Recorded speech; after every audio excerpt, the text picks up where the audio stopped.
Tingnan natin dito sa harap, sa kabilang side. Kung kaya. Kung kaya, di sana all tayo.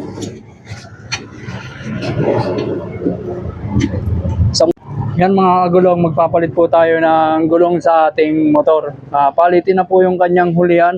Talagang hindi na pwede sa malayo ang biyahe.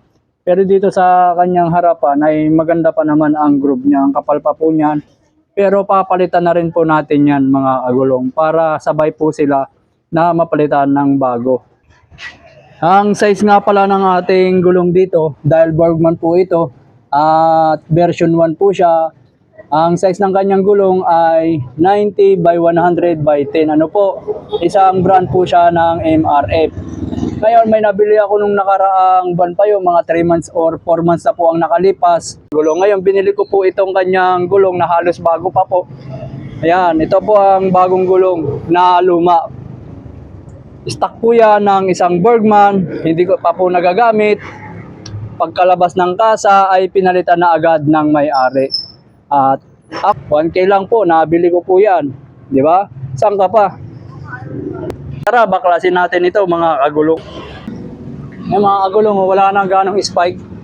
Pero sa walang-wala eh, okay pa naman to, may spike. Pero maglo-long drive tayo, hindi pa rin ganito. Ano po?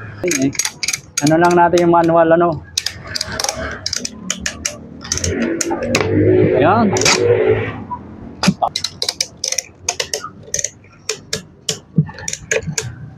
Ayan. Okay na. Siyempre, kung sa iba nagsasapin sila, dapat sa akin din.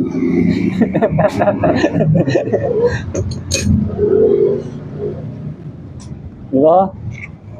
Nag-aalaga ng pintura ng iba eh. Paano pa kaya sa motor ko? Tagalin natin to.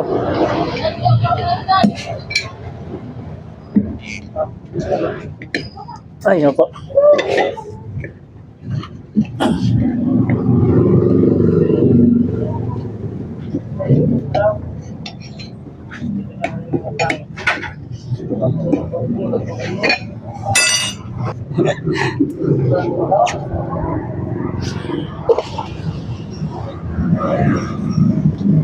Di ba? Stock yan ng Bergman. Nabili ko lang yan ng 1K pares. Saan ka pa? Baliktad po ang saulian niya ng MRF na Bergman. Ang andar ng ating gulong pa ganito. Hindi pa ganyan sa hulihan. Pare niya ang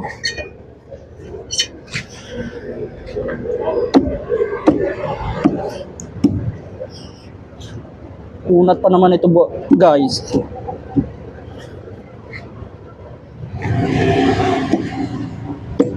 Unat pa naman ito. Tingnan natin dito sa harap, sa kabilang side. Kung kaya. Kung kaya, di sana all tayo. Isang brand ng MRF ito mga agulong ha. Sana all. Yan.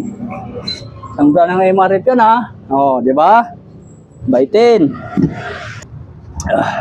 Kesa mag-cobra ka, mag-Gatorade ka na lang.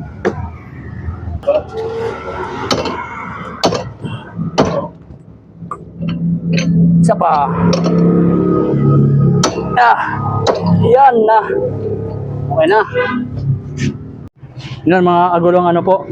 Ito naman yung harapan ko, makapal pa po yan Makapal pa po, ipapalitan ko na rin para parehas bago. At ito ang sukat niya, 1990 by 12. Isang brand po ng MRF.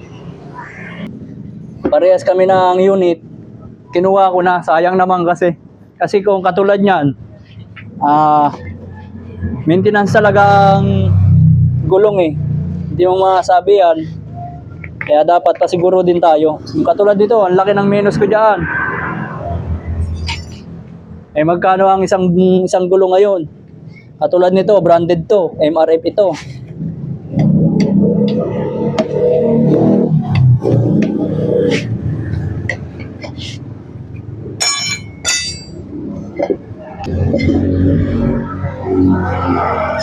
Ngayon, pagkatapos naman ito, Ang gagawin ko rito mga agulong, papakarwas ko naman. Ano, kapal pa oh. Yan oh. May balahibo pa po siya ano.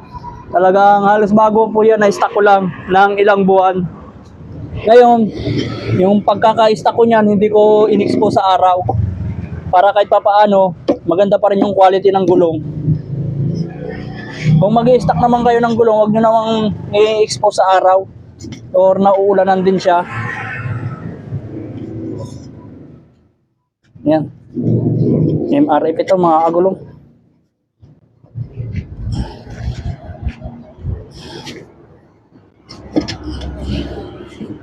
Talaga makunat-kunat din tong gulong na to. Yan.